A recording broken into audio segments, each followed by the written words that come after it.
capital R, revelation. I am an American, and this is my history.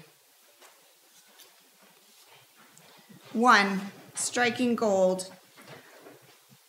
Oil don't grow in England.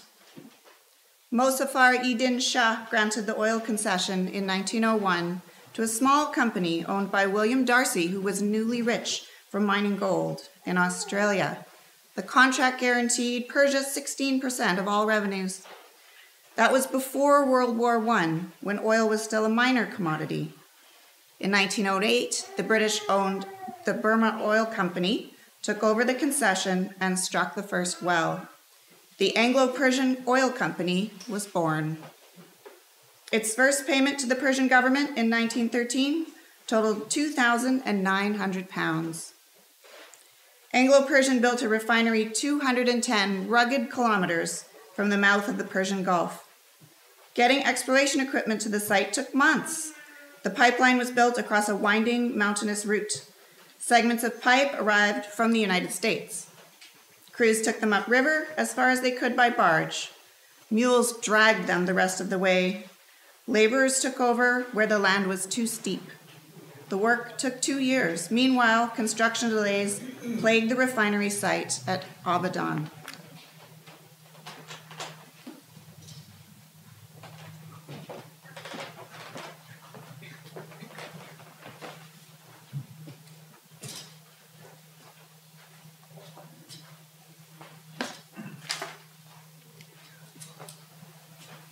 I am too young to have witnessed this history, but I'm old enough to be an Iranian exile in Canada. I'm old enough to witness Iranian government's brutal oppression of its own people and the ongoing imperialist sanctions that push those people further into poverty, daily struggle, fear.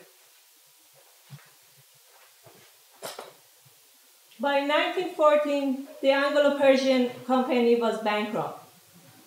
It had plenty of oil, but no one to sell it to. Cars were too expensive to count as a mass market for fuel, and more established companies had cornered the market in industrial oils. It couldn't be sold as kerosene for home heating because refining couldn't remove the Persian oil's sulfur stench. The chairman of Anglo-Persian's parent company, Burma Oil, complained, "This Persian business seems to get more complicated every day." Enter Winston Churchill, who had taken a new role in British politics as First Lord of Admiralty. Oil-powered ships were the latest innovation. For years, Anglo-Persian executives had courted the Royal Navy as prospective customers. But the old guard had been hesitant to endorse Cole's upstart rival. Admiral Fisher pointed out, "Oil don't grow in England."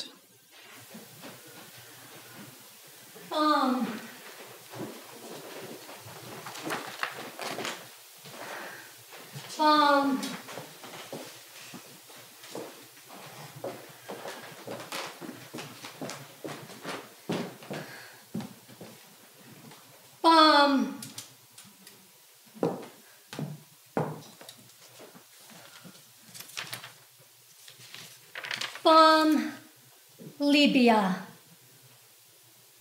The British children chanted as I waited. I was 6 years old, lying in my bed, pillow over my ears, waiting to die. My brother and I had been sleeping in my parents' room in case we were bombed. It was 2 a.m. Churchill was a believer. He thought Britain needed a dedicated oil supply. Only the British-owned Anglo-Persian Oil Company could protect British interests. His voice rising, Churchill called on to the parliamentarians. "Look out upon the wide expanse of the oil regions of the world." Anglo-Persian would sell the oil to the Admiralty at a reduced price, guaranteeing its fuel needs as if the oil were right there in England. In return, the government would buy 51% of the shares, infusing the company with capital while ensuring that it would remain under tight British control. The parliament voted with Churchill. The Persian government was not consulted, but informed that the British government now controlled Anglo-Persian Oil Company. From then on, it would deal not with a private company, but with a state masquerading as a tradesman.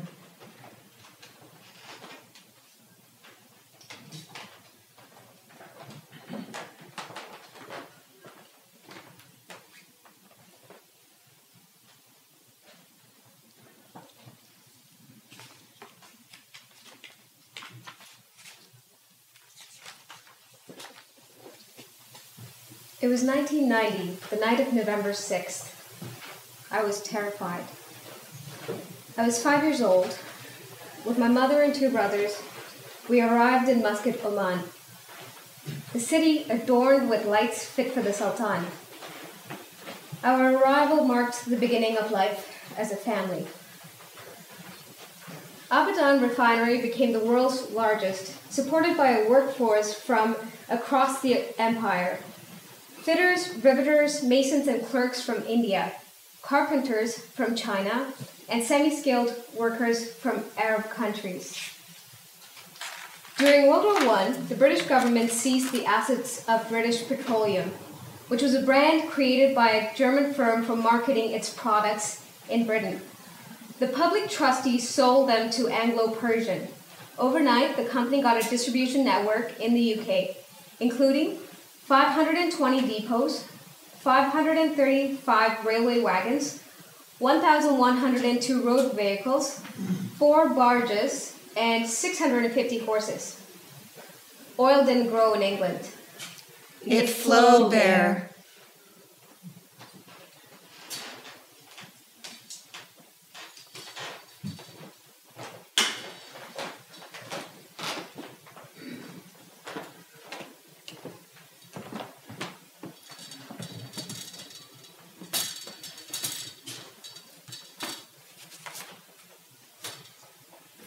I report what must be told, what will not be forgotten. 2. The greatness of great. Persia subsidized the British Admiralty. Anglo-Persian Oil Company sold to the Royal Navy at 1/10 of the going rate. In 1919, Persians discovered that the sum of over 600,000 pounds claimed for the company pipeline damages was a complete fabrication, and the company had already been charging for damages every year in its operating expenses. And every day, 20,000 barrels, or 1 million tons a year, was consumed for the functioning of the refinery, for which the company never paid a cent. All this diminished the profit of the company showed and reduced the amount paid in royalties to the Persian government. In 1934, Reza Shah signed a new agreement with the newly renamed Anglo-Iranian Oil Company, the AIOC. In return for a 4% increase in royalties, the Shah extended the concession for 60 years to 1993. Then, to pay off a war debt London owed to Washington, in 1947, the AIOC agreed to sell oil at a discount to American companies operating in the Middle East.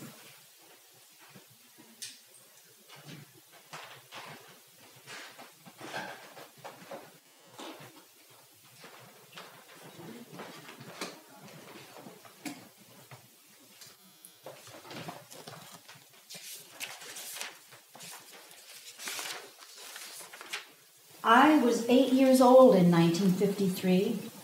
We lived off Pasteur Street in Tehran, a tree tunnel street with streams flowing on each side. The street led to an intersection where 4 palaces of the Shah stood on the 4 corners. Dr. Mossadegh's residence and office was 1 block to the north. By 1949, more than half of Anglo-Iranian's profits went directly to the British government. It provided the British Treasury with £24 million in taxes and £92 million in foreign exchange. And it supplied the British Navy with 85% of its fuel needs. The British Foreign Secretary, a former labor unionist, admitted, "Without oil from Iran, there would be no hope of our being able to achieve the standard of living at which we are aiming in Great Britain." 3. The Oil City. the AIOC had in Iran the world's largest refinery, the second largest exporter of crude petroleum, and the third largest oil reserves. Abadan refinery was awe-inspiring. It shipped 300,000 barrels a day. Laid out in a huge set of interlocking grids along the coast, it sprang from the earth in a plethora of smokestacks and piping. Gas burned off in towering flames like torches to Dartosht. The holding tanks looked like bastion towers plucked from the walls of citadels and placed into perfect rows along the quay. The heat from their metallic sides turned the smoking, spitting complex into a wavering mirage. Steam whistled and sputtered from the coiling pipes. A huge electric plant hummed along one side of the refinery, piles of barrels stacked into pyramids, to be rolled down gangplanks later and into the tankers and flatboats docked on the water's edge. The heat was so intense in February that the asphalt on the docks was as soft as marshmallows. The refinery employed 30,000 workers. By 1941, most were hired locally, although there were still 3,000 imported Palestinians and Indian laborers working there. The concession specifically stipulated that the company would provide workers with schools, hospitals, telephones, roads, decent salaries, and the opportunity for advancement. But only 16 Iranians with British degrees had been inducted into middle management. Abadan's upper administration was all British. 2,000 expats filling jobs that, it was discovered later, only required 150. So many had come to Abadan to escape the war at home. My father could not go back to Palestine as a Palestinian. He could if he adopted another nationality. So, just before the war, we moved from the Balkans to Canada. I was 17 years old when I went to Palestine for the first time. Clenching onto my Canadian passport, I watched Palestinians getting taken aside and interrogated by soldiers. Westerners passed through without a care. My first lesson in total segregation came as I waited to catch the bus back from the refinery one evening. As the bus approached, I flashed my pass. The driver shouted, "Not this bus, mate. Mine's a British bus. No Persians allowed." He shut the door in my face and moved on. Just as in India, a British commercial enterprise had developed into a rigid colonial system. Abadan was two worlds side by side on a hot, salty island of only 10 square miles. By 1951, Abadan had more than 200,000 inhabitants. 65,000 of them were company employees, but less than 20% lived in the planned residential district, where the AIOC provided housing. Iranian workers' wages were 50 cents a day. There was no vacation pay, no sick leave, no disability compensation. They lived in a shanty town called Kagazabad, Paper City, without running water or electricity. In winter, the earth flooded and became a flat lake. The mud was knee-deep, and canoes ran alongside the roads.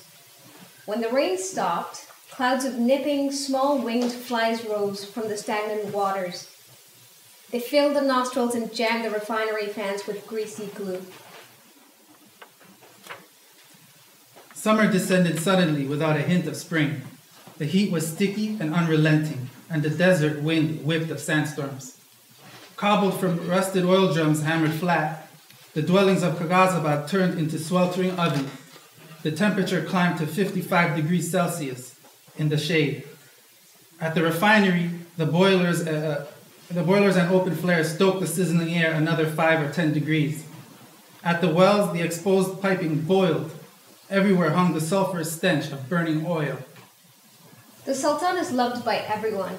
He went to Sandhurst, the Royal British Academy. The British get the treatment here. They say Sultan Qaboos put his father in prison and took over the throne. Look, he created jobs for Indian men, Pakistani and Sri Lankan men. Men like my father. Men lining in queues to remit money by month's end. To the management of the AIOC, in their air-conditioned offices, the workers were faceless drones, just as they were in the meatpacking plants outside of Chicago, the coal mines of Wales, and the sweatshops of Hong Kong. The British section had lawns, rose beds, tennis courts, swimming pools, and clubs. The Ghazabad had nothing. Not a tea shop, not a bath, not a single tree. The tiled pool and shaded central square that were part of every Iranian town were missing here. The grocer sat in a barrel of water in his shop to avoid the heat. Only the small mud brick mosque in the old quarter offered hope in the form of divine redemption. The British Foreign Secretary, the former labor unionist, remarked, "Although we have a socialist government in Britain, there is no reflection of that fact in the conditions of this great oil production in Persia." 4. The oil deal. Discontent at AIOC's imperialism began showing in the Iranian press, expressed by the left and the clergy alike. AIOC did not worry. It was confident that, if circumstances required, the British government would intervene militarily and either add the oil fields to Iraq or divide Iran in half. But, concerned about the rising nationalism in Turkey, Mexico, and India, the British government did not want Iran to flare up and break the critical link between Iranian oil and Britain's defense. A supplementary agreement was negotiated in secret in 1949. Iran's share would rise to 24%. Iran had sought 50%. The company argued that Iran should be grateful for AIOC's civilizing mission. It had invested generously in Iran, converted deserts into flourishing towns, created jobs for Iranians, and had provided people with such amenities as swimming pools. AIOC refused to set deadlines on promises to promote Iranians to technical managerial positions on the grounds that few had the skills needed for such responsible positions. It also failed to address many of Iran's other complaints. The duration of the contract, which extended to 1993. The payment of royalties in pounds, which tied Iran to the sterling area. The sale of oil to the British Navy at substantial discounts. The sale of oil to Iran at world market prices rather than at local production costs. The refusal to open up company books to Iranian auditors. The burning of natural gas instead of piping it for local consumption. And the running of Abadan as a company town where natives were segregated and routinely discriminated against. As a typical colonial power, AIOC manipulated the host government by making and unmaking ministers, governors, mayors, army commanders, and police heads, majlis deputies, and local tribal chiefs. During my studies at Tehran University, I was part of student movement as a writer for student magazine Talangor. I was also active in women's movement.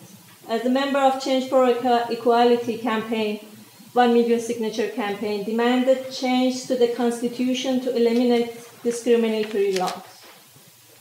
5. Striking back. In 1941, a group of recently released political prisoners, formed a party with broad appeal that attracted not only their own generation of young radicals, but also communists and progressive patriots from the older generation. Hezb Tudeh, Party of the Masses, declared, "Our primary aim is to mobilize the workers, the peasants, progressive intellectuals, traders, and craftsmen of Iran, who have no significant amount of property and who work but do not receive the fruits of their labor. They are also oppressed by the oligarchy. They have little to lose, but much to gain if the whole social structure was radically transformed and the main means of production was owned by the people. When we say that our aim is to fight dictatorship and despotism, we are not referring to specific personalities, but to class structures that produce despots and dictators." By 1946, Tudeh had 6 parliamentary seats and held ministries of education, health, and trade. Its main newspaper had a record-breaking circulation of more than 100,000, triple that of the semi-official Italat. The party had 50,000 core members and 100,000 affiliate members. It had opened branches in 78 towns. That is almost in every town with a population of more than 10,000. On May Day in 1946, the British consul in Kormanshahar took alarm that a female speaker demanded a comprehensive labor law with equal pay for equal work, and also called for the total nationalization of the oil industry. She accused the British company of exploiting the jewel of Iran and of spending more on dog food than on wages for Iranian workers. During World War II, the Allied forces occupied Iran. Encouraged by the Tudeh Party, unions expanded and began to demand higher wages and better living conditions. But the unions were still illegal, and AIOC chose to maintain the status quo by responding, "So much is in dispute. There are financial disagreements to settle, such as the Iranian government's absurd claim that the company is shirking its tax responsibilities. We couldn't possibly consider changing conditions on site until all the issues are resolved." The workers were not willing to wait. They began a series of wildcat strikes only a few days after the evacuation of the British forces from Iran in March of 1946. The company scrambled to protect itself. It encouraged Arab minorities to organize into a separate union, with a view to splitting the province of Kazakhstan from the rest of Iran and folding it into Iraq. In July 1946, the unrest led to a widespread riot. 47 people were killed and more than 170 injured. The British fortified their troops in Basra and sent 2 warships into Abadan. In 1956, the passage of the Single-Only Act led to riots in Sri Lanka. The Civil War was a direct result of the escalation of the confrontational politics that followed. Tamils fractured into different homes and scattered out to strange lands. 6. Nationalization, a working title. Elections were held for the 16th Majlis in 1950. The police beat up candidates not favored by the Shah and riots broke out. The Minister of Court was assassinated. Stating that the vote had been rigged, Dr. Mohammad Mossadegh started a sit-in at one of the palace grounds after the elections. His support put aside their party differences and formed the National Front Coalition. They voted Mossadegh into the Majlis by-election. Mossadegh mobilized a mass movement for the nationalization of the oil industry, using petition and street demonstrations.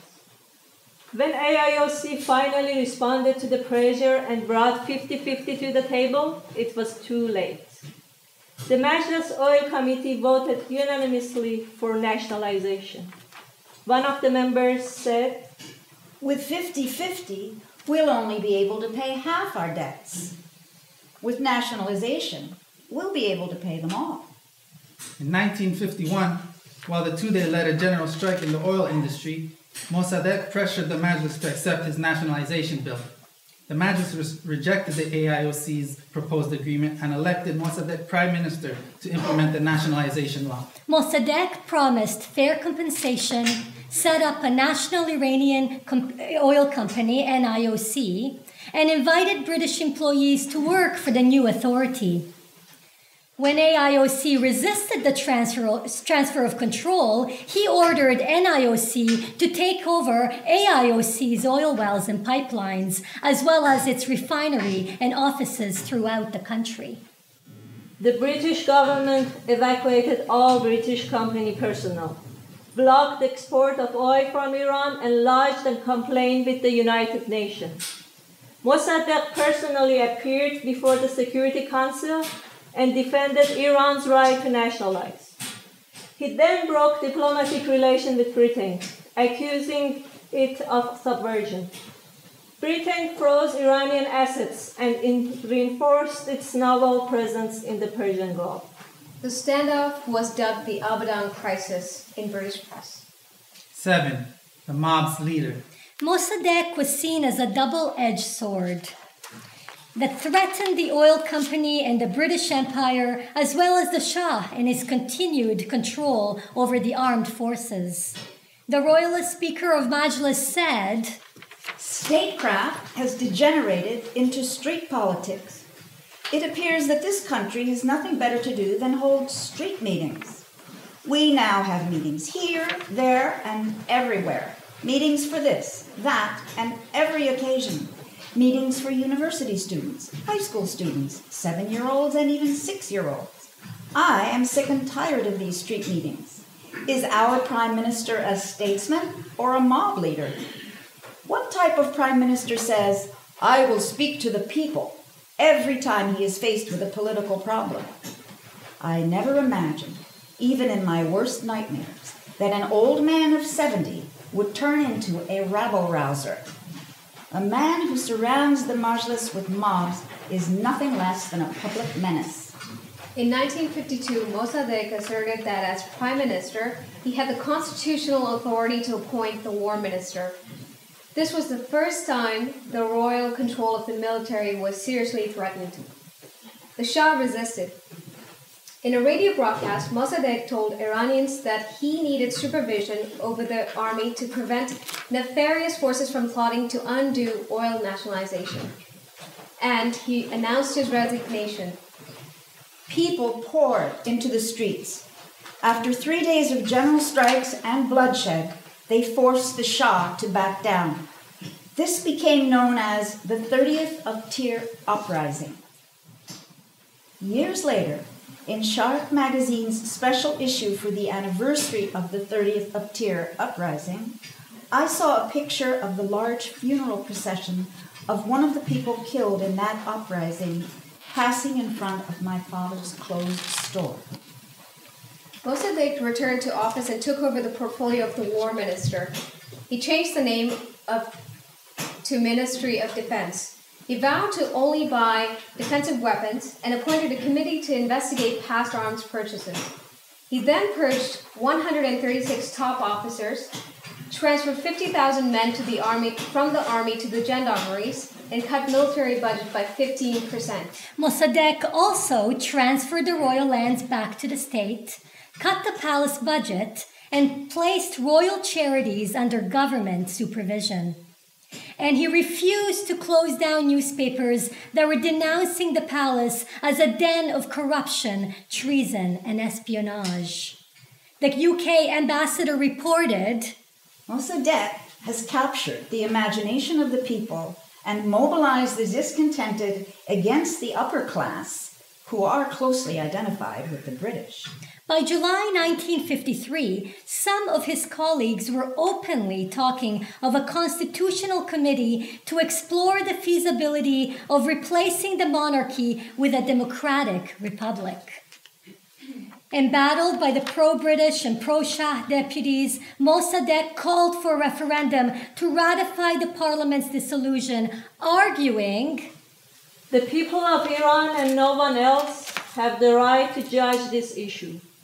For it is the people who brought into existence our fundamental laws.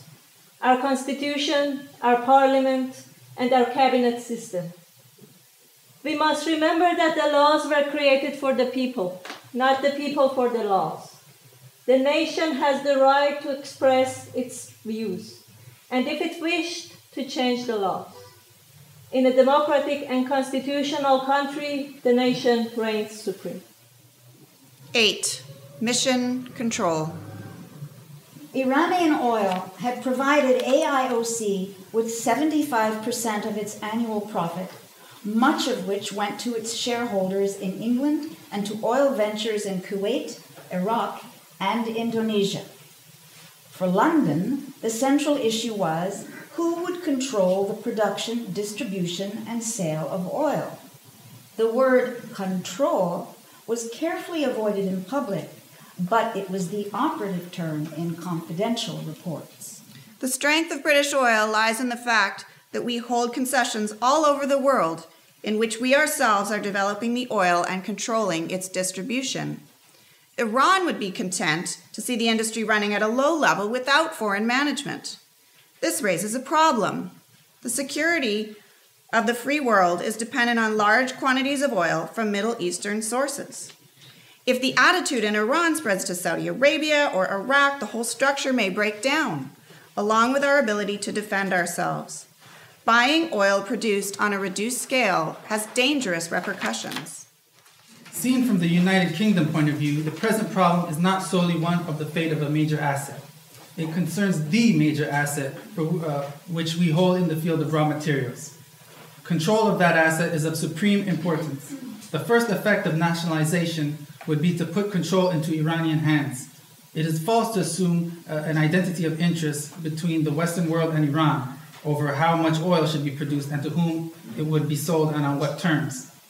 The Iranians could get all of the oil and foreign exchange they need from much reduced operations. For all these reasons, the United Kingdom has to keep control of the resource. For Washington, too, Iranian control would have disastrous consequences. When Mossadegh was in the United States to attend a Security Council meeting, a State Department brief informed Truman that the Prime Minister was supported by the majority of the people and was alert, witty, affable, honest, and well-informed. It also advised Truman to stir the conversation into generalities about communism, American disinterest in oil, and U.S. goodwill towards Iran. Elsewhere, Truman had said, If the Iranians carry out their plans, Venezuela and other countries whose supply we depend will follow suit. That is the great danger in the Iranian controversy with the British. 9. Beyond the noise. British officials assured themselves and others. National Front is nothing but a noisy bunch of malcontents, and Mossadegh is Cunning, slippery, completely unscrupulous, crazy, gangster-like, fanatical. Short with bandy legs, effeminate, looks like a cab horse. Unbalanced, since he shuns the title Excellency, refuses to use the ministerial motor car, and has a daughter in a mental home. a wily Oriental, wild, erratic, eccentric. Absurd, dictatorial, demagogic, inflammatory, single-minded, obstinate. And he diffuses a slight reek of opium. And Iranians were, by nature, Childlike, tiresome, headstrong. Unwilling to accept facts, volatile, unstable. Unprepared to listen to reason and common sense. Swayed by emotion, devoid of positive content. And sentimentally mystical. The British Embassy in Tehran wrote, Most Iranians are introverts. Their imagination is strong, and they naturally turn to the agreeable side of things. They love poetry and discussion, particularly of the abstract ideas, but they continually fail to test their imagination against reality. Their excess of imagination and distaste for facts leads to an inability to go carefully into detail. They often relapse into the indolence and do not persevere. This tendency is exaggerated by the fatalism of their religion. They are intensely individualistic. more in the sense of pursuing their personal interest than in the noble one of wishing to do things on their own, without help. Nearly all classes have a passion for personal gain and are ready to do most things for money. Blackie, you Blackie, studying Tamil, Sinhalese classmates. In nice parts of the city, there are big cement bungalows with large windows and closed gates. They can afford it. They are top-level advisors to the Sultan. It is free for them. Kya faleg chiku? Kitab, shwaya shwaya, paisa, real, ice cream. My dark skin, darker than ever under the hot Oman sun. The British ambassador informed senior officials that Iranian nationalism was not authentic and desperately needed a guiding hand. The salvation of Persia would be a 20-year occupation by a foreign power, rather like the occupation of Haiti by the United States. The British lobbied aggressively in the US. This did not require much effort with the oil companies. The British ambassador in Washington reported to London, "Their thinking has been more on the line of our own. The Royal Dutch Shell and Standard Oil of New Jersey are also concerned about the issue of control. If nationalization pays off in Persia, it would have disastrous effects on their concessions elsewhere. The big American companies do not see it in their interest to come to an agreement with Iran." 10. Planning the coup. It was summer. I could sense that lately the situation wasn't normal. My parents, our neighbors, and the local shopkeepers talked nervously about the same thing, but I didn't know what it was. In high-level discussions, the State Department and the Foreign Office concluded that the situation in Iran was becoming increasingly serious, that Mossadegh would not relinquish control, and that the Shah should be encouraged to replace him with a general.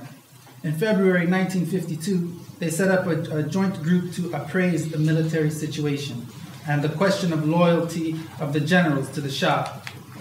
A U.S. colonel observed, Iran's position geographically will continue to make this country an object of basic interest. It is not for any sentimental reasons, nor even for any idealistic democratic principles, worthy as these may be, that the United States is forced to take a continuing interest in Iran. Between his election and his inauguration, Eisenhower met with Anthony Eden, Churchill's foreign secretary, to discuss the Persian question. A week later, MI6 pursued the same question with Kermit Roosevelt, the CIA chief of the Middle East. After his inauguration, Eisenhower invited Eden to the White House to find more imaginative ways of solving the problem. This gave the CIA and the MI6 a green light to wage just war. The British came with a plan named Operation Boot. The Americans came with a project named Be Damned that they had started earlier against the Tudeh Party. The two were combined and expanded into TPA-JAX. They set up headquarters first in London, then in Cyprus. The final plans were called the London Draft and signed by Churchill on July 1st, and by Eisenhower on July 11, 1953. The field station was established in the U.S. Embassy in Tehran. Even though he had no knowledge of Farsi and little of Iran, Roosevelt was appointed field commander because he could travel in Iran without being recognized, and he had easy access to the U.S. Embassy. More importantly, as grandson of Theodore Roosevelt and nephew of Franklin Roosevelt, he would be listened to by the Shah as the voice of the American president. The embassy compound was the main station from where the operation was organized and overseen, and many of its personnel directly or indirectly participated in it. On that hot summer day, I was playing with my younger sister in our courtyard when we heard people shouting in the street. My mother took my hand, picked up my sister, and along with all the neighbors and shopkeepers, ran to Pasteur Street. 11. TP Ajax Operational Plan, London Draft. The policy of both the US and UK governments requires the replacement of Mossadegh as the alternative to certain economic collapse in Iran and the eventual loss of the area to the Soviet orbit. The plan which follows is comprised of 3 successive stages. The first 2 stages precede action of a military nature. They include the present preliminary support period and mass propaganda campaign. These stages will be of real value to the mutual interests of the UK and the US, even if final military action is not carried out, in that they will make the position of Mossadegh increasingly vulnerable and unsteady. The total estimated expenditure required to implement this plan will be the equivalent of $285,000, of which $147,000 will be provided by the US service and $138,000 by the UK service. US funds are to be distributed through direct US field station contacts for the specific purpose of extending and strengthening military and political contacts. We lined up on the sidewalk. I saw hundreds of angry men marching on the street, each carrying an item or 2 in their hands. Some carried a wooden stick, and some a water pipe in one hand and a household item in another. They carried picture frames, chairs, kitchen sinks, faucets, pillows, and all sorts of things. I remember they looked ugly and scary, shouting, "Death to Mossadegh," and "Long live the Shah." This is a blueprint for what we now call state-sponsored terrorism. 1. Organization to mount coup. A. Military Secretariat. This secretariat, headed by an officer named Zahedi, but acceptable to the United States and United Kingdom, will be composed of a very limited number of capable senior officers. B. Duties of the Secretariat. Its most urgent duty will be the selection of key officers in Tehran who can be counted upon or won over for action against the Mossadegh government. The Secretariat will make a detailed examination of the US and UK staff plan with special attention to every action to be carried out on coup day. Some of these actions will be immediate seizure of General Staff Headquarters, Army Radio Station, Radio Tehran, the houses of Mossadegh and his entourage, police and gendarmerie headquarters, post and telegraph offices, telephone exchange, the Majlis and its printing press, and the National Bank and its printing press. Arrests will include the key figures of the Mossadegh government, key army officers cooperating with Mossadegh, and selected newspaper editors. Special attention will also be given to preparing measures to be taken against the Tudeh party. At the time of the coup, at least 100 party and front group leaders and journalists must be arrested. These names will come from a list of approximately 80 recently prepared by the UK, plus US station editions, plus Zahedi's own editions. Control of the Tehran streets will prevent the massing of Tudeh or other mob elements. Mass distribution of black pamphlets nationally, issued by the Central Committee of the party, will be made with the purpose of confusing Tudeh members and of preventing them from assembling in an effective manner. It may be possible for the United States to supply by air in advance stocks of tear gas, indelible ink, or other materials suitable for the control of mobs. Local Air Force planes may drop warnings to the public to stay off the streets or take the consequences. This is an end and a beginning and an intermediate step to world domination. 2. Organization to create a maximum public opposition to Mossadegh prior to the coup. A. General program. The purpose will be to create, extend, and enhance public hostility and distrust and fear of Mossadegh and his government. A sum equivalent to $150,000 will be budgeted for this program. Phase 1.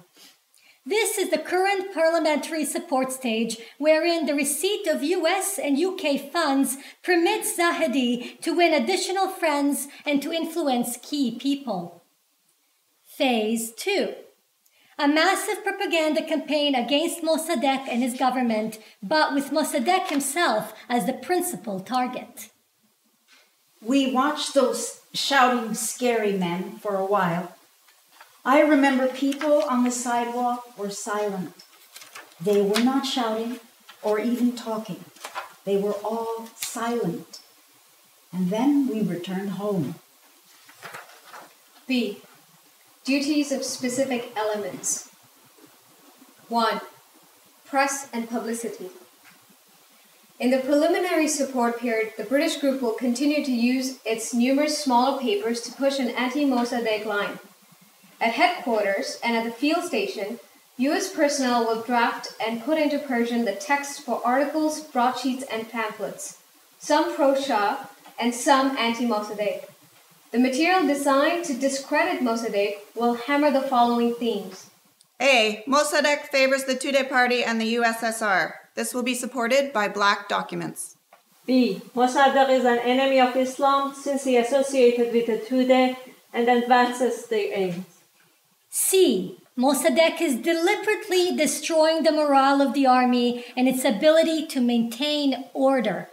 D. Mossadegh is deliberately fostering the growth of regional separatist elements. E. Mossadegh is deliberately leading the country into economic collapse.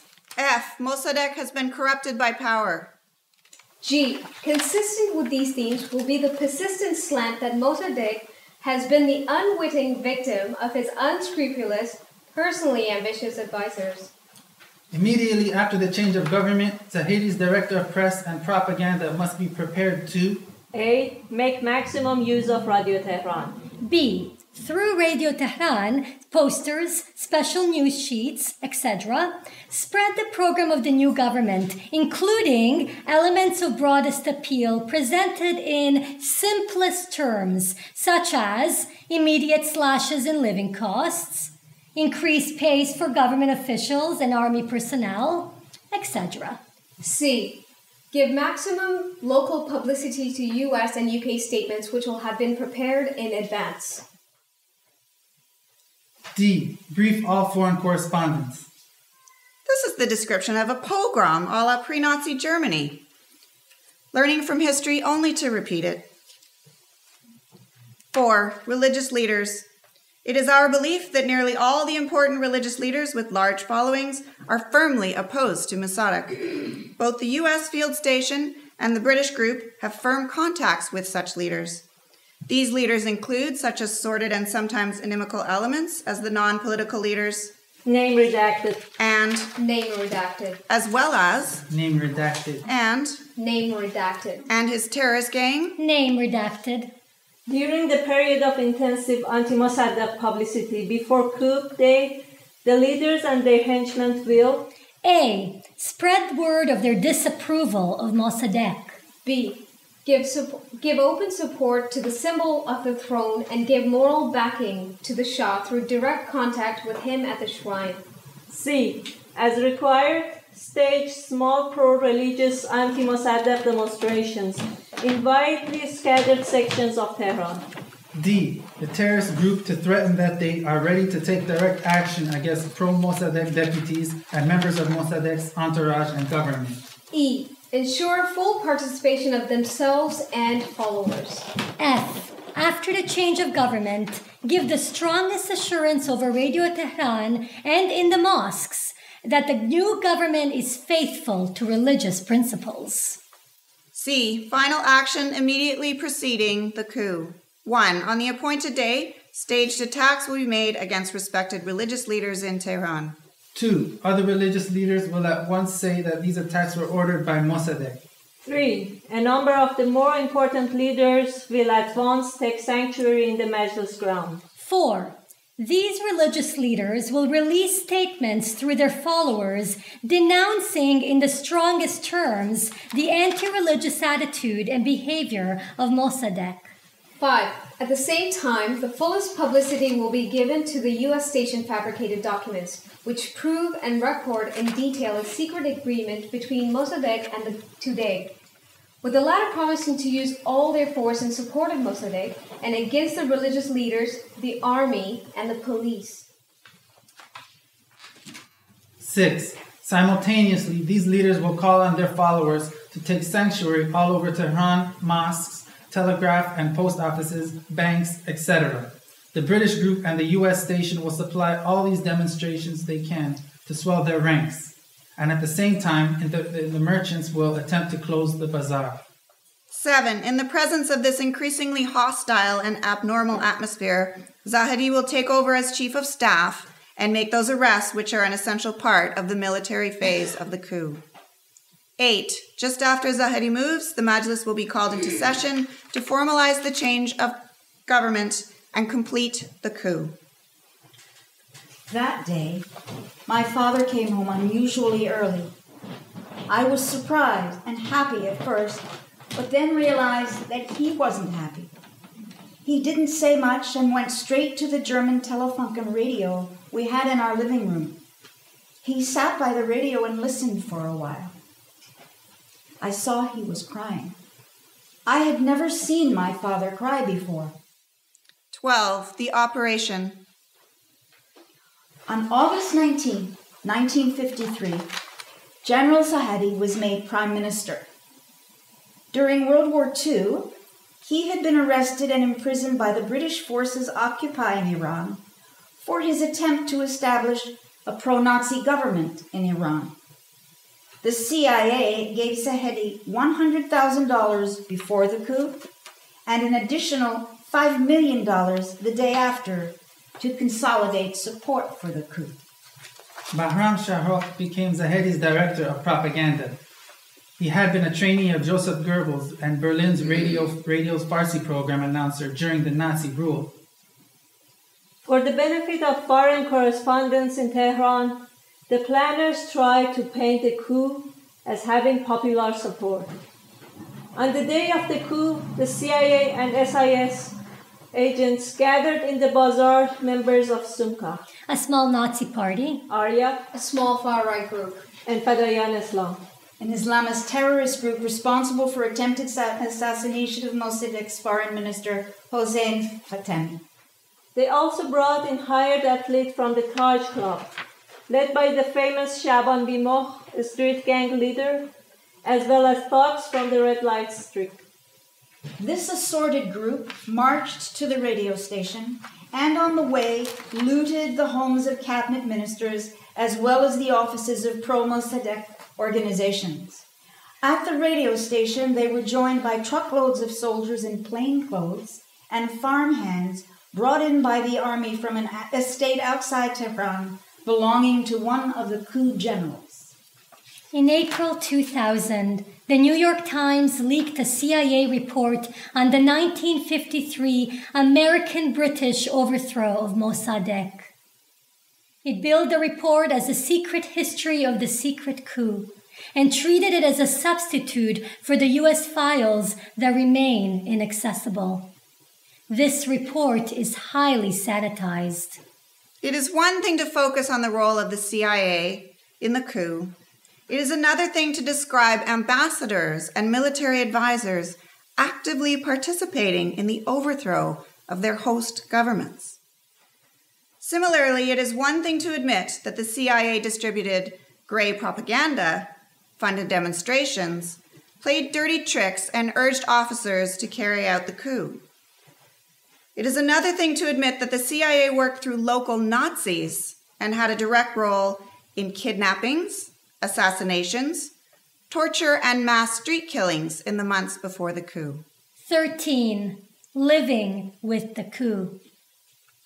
The new government gave a concession to a consortium of major companies including BP, 40%, its sister company Royal Dutch Shell, almost mostly British owned, 14%, Compagnie Française de Pétrole, 6%, and 8% each to Standard Oil of New Jersey, Standard Oil of California, and Gulf Oil Corporation, Texas Oil Company, and Sokoni Mobil.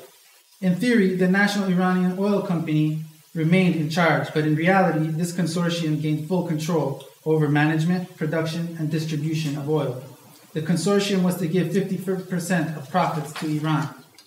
Immediately after the coup, the military arrested Mossadegh and his closest ministers and some 1,200 Tudeh activists. Mossadegh, as well as most of his ministers and trusted military officers, were given 3-year sentences. Mossadegh's much publicized trial proved a major embarrassment as he managed to put the court on trial. Fatemi, Minister of Foreign Affairs, was convicted of treason against the Shah by a military court and quickly executed by a firing squad. He had called for the establishment of a republic, had taken shelter with the Tudeh underground, and had pushed for a Tudeh National Front alliance after the coup. A few weeks after the coup, a U.S. Army colonel working for the CIA was sent to Iran to immediately assemble a new intelligence service. Working closely with the military governor of Tehran, General Bakhtiar, and his subordinates, the U.S. colonel commanded the new organization and trained its members in basic intelligence techniques, including surveillance and interrogation methods, the use of intelligence networks, and organizational security. Using brute force and CIA know-how in breaking code, they soon uncovered the whole Tudeh party underground. The security forces tracked down 4,121 party members, 477 of them in the armed forces. This constituted more than half the party's remaining membership and almost its entire military network. Much was made of this military network, but in fact, their number was small relative to the military's over 15,000 commissioned and 51,000 non-commissioned officers. The majority of the military network was cadets, doctors, engineers, instructors, and officers in the police, gendarmeries, and infantry, mostly in the provinces. Only 26 were in the cavalry, and only 2 had tank commands in Tehran. One helped defend Mossadegh's house, and the other fought outside the radio station. The regime tortured to death 11 Tudeh members. Executed 31. Condemned to death another 52. Their sentences later commuted to life. Sentenced another 92 to life with hard labor. And gave hundreds of terms from 1 to 15 years. The first executions were given a lot of publicity. The later ones were kept secret because of public revulsion. And the uncompromising defiance of those facing death. The firing squads were reluctant to shoot straight. People believed that the United States had pressured the Shah into such un-Persian behavior. British and American authorities felt the crackdown had not gone far enough. The American embassy insisted that only massive suppression could destroy the Tudeh. Every year, my friends and I worked with other student groups in the university to organize demonstrations on 16 Azar, Student Day at Tehran University. On 16 Azar 2006, in front of the same building that 3 students were killed in 1953, I read a statement addressing gender-based discrimination in universities and the broader oppression of women. In November 1953, the coup government announced that the Vice President Richard Nixon were to visit Iran on December 9th to celebrate with the Shah the demise of the Mossadegh government and restoration of the monarchy. The news angered the frustrated population. On December 5th, the coup government re-established diplomatic relations with Britain, fanning people's anger. Despite the repression, the Shah had not been able to completely crush the opposition. On December 6th, students of Tehran University demonstrated against Nixon's visit. They chanted, "Iran's oil is ours," and "Death to the Shah." Simultaneous demonstrations took place even in some high schools and in other Iranian cities.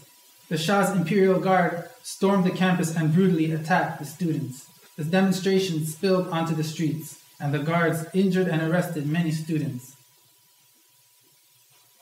The next day, the guards entered the Faculty of Engineering, which was the heart of the protests. 2 soldiers and an officer went to a class to make some arrests. Professor Malakara asked them to leave, but they arrested 2 students. Dean Khalili and his deputy, Dr. Abedi, objected. Abedi rang the bell to alert the students, who gathered in the hall on the 1st floor. The guards stormed the building and opened fire. 68 bullets fired. They killed 3 students, Mustafa Bozorgnia, Ahmed Qanchi, Mehdi Shariat Razavi. 2 were active in the Tuda youth organization and 1 was a National Front activist. Since 1953, 16 Azar, 7th of December, has been commemorated every year as Student Day, as a symbol of the struggle of Iranian students against dictatorship. For years, the bloodstains of the 3 students and the bullet holes in the pillars of the main hall of the Faculty of Engineering were preserved.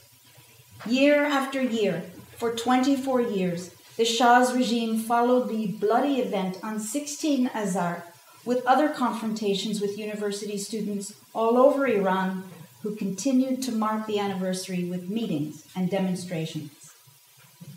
Evin Prison, Ward 209, midnight. I'm blindfolded, sitting on a chair facing the wall. The woman interrogator shouts, "Why did you read the statement on 16 Azar? Who are you connected with? We know everything, but I want to hear it from you." This goes on for a few hours. I refuse to write what she wants. She tells me this is the same place where Zahra Kazemi was interrogated. In 1955, the new intelligence service was renamed SAVAK, and a more permanent team of 5 CIA officers, including specialists in covert operations, intelligence analysis, and counterintelligence, was sent to Iran. Among them was Major General Herbert Norman Schwarzkopf, who had played a side role in the coup operations.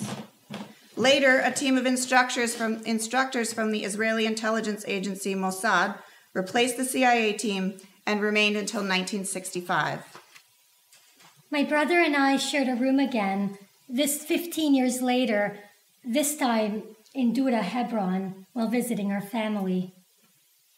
Gunshots echoed on the other side of the mountain.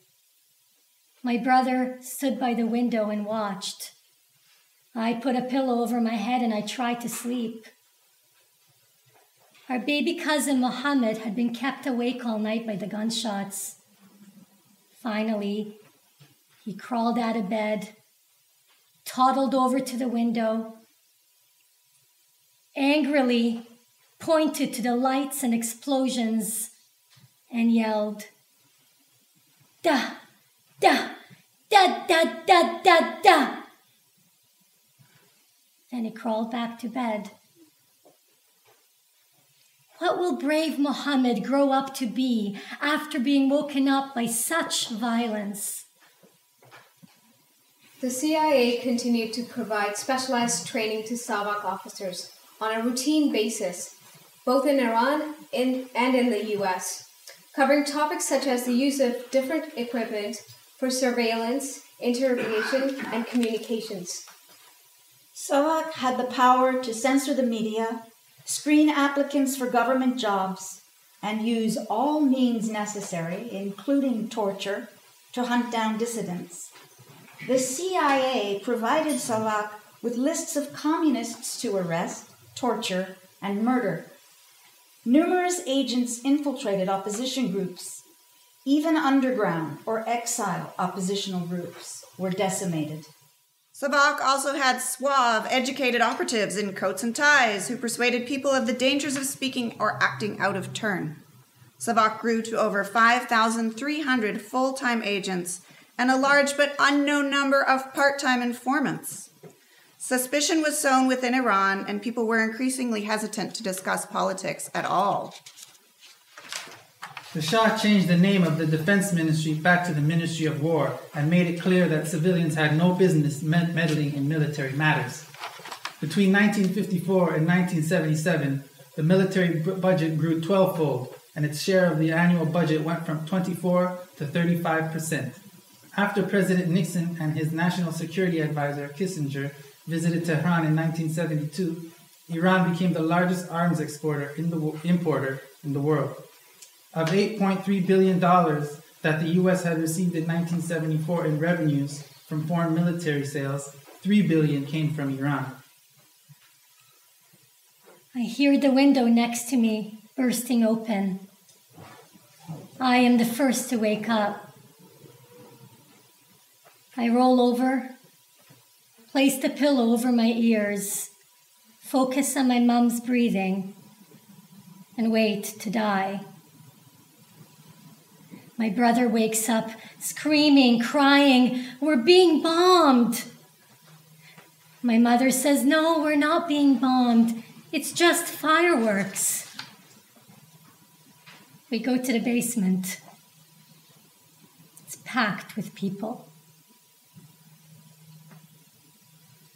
The girl across from me has snakes for legs. "Mama, zašto su njene noge takve?"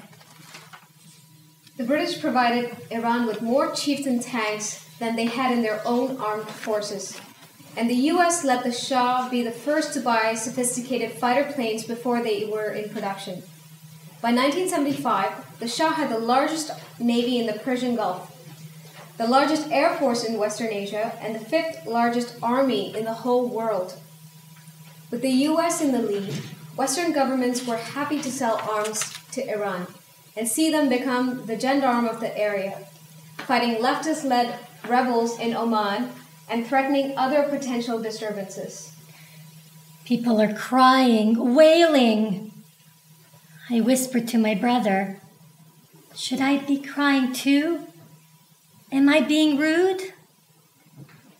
Along with the equipment went a large number of expensive foreign technical advisors and instructors and their families.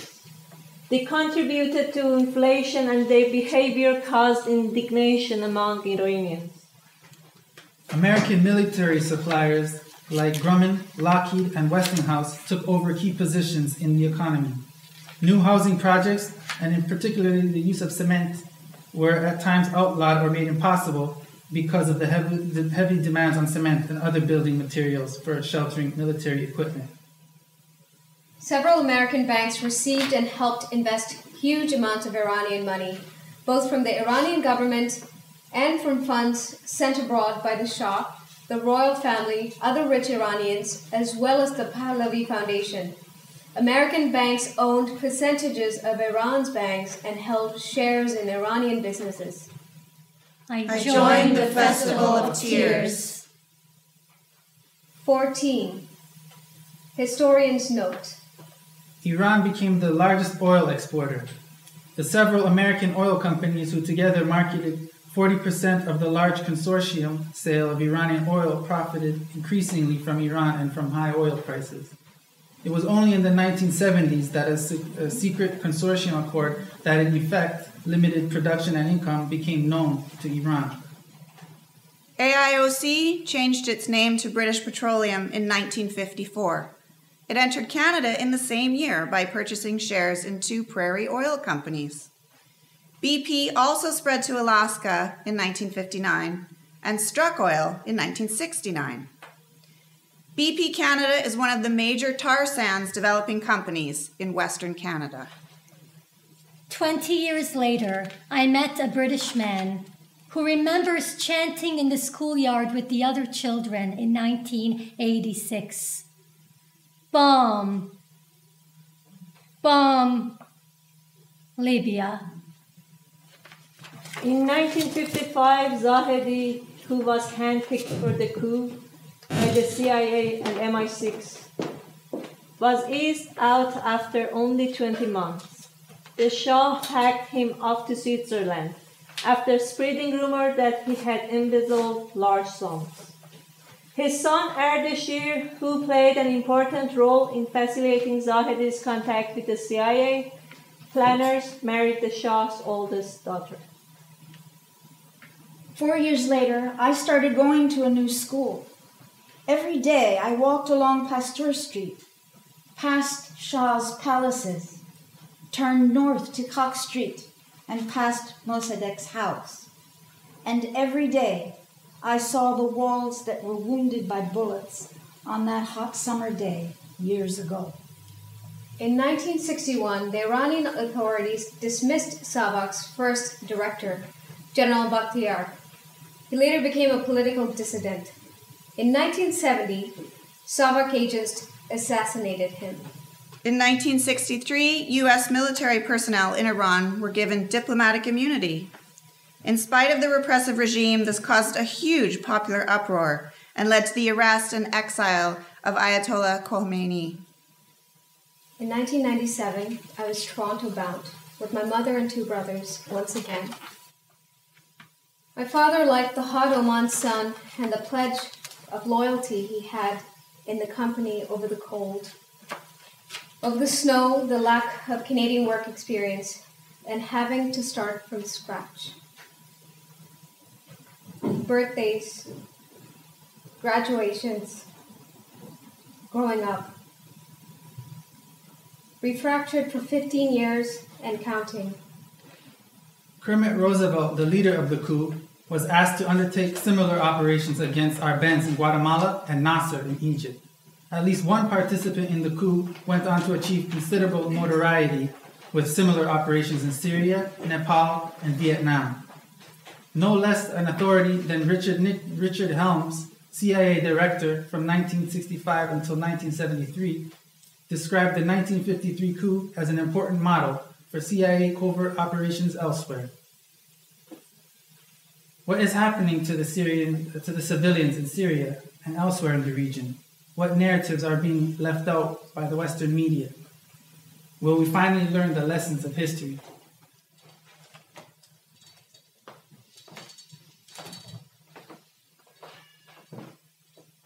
It is easier for a camel to pass through the eyes of a needle than for a historian to gain access to the CIA archives, the 1953 coup in Iran. These archives remain inaccessible even though 60 years have passed. The Pahlavi dynasty has fallen, the Cold War has ended, most participants have died, and materials from other covert actions, such as Guatemala, have been released. For this American, this is a heartbreaker, a soul stealer and a division maker and a deal breaker. What happened to my friends, other activists who did not leave? Many are in prison with long sentences. Shiva, Bahare, Said, and others. Those who are outside are under economic pressure, intensified by sanctions, or silenced by political operation of the government. Many have become refugees. The guts of the CIA plan for the coup in Iran pull back to an American-backed coup in Syria in 1949 and push America forward to planning and supporting other regime change operations when it suits them. Most of this activity takes place under the radar without U.S. citizens really knowing what is going on. The coup in Iran emboldened the U.S. to carry on coupping, even now supporting the Free Syrian Army against the Assad regime. And while we might be less adverse to having the U.S. on the side of these so-called freedom fighters in Syria, we still must ask the question: what gives the United States the right to pursue tactics that destabilize governments and put citizens in grave danger?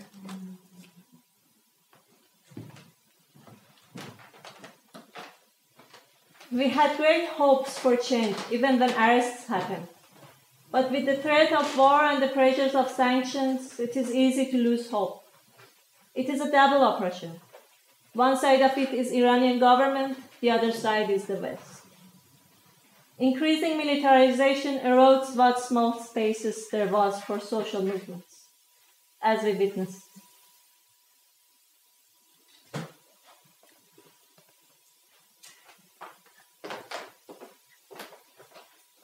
One spring day, I saw a small purple flower somebody had placed in one of those bullet holes. 55 years later, I still remember that flower clearly.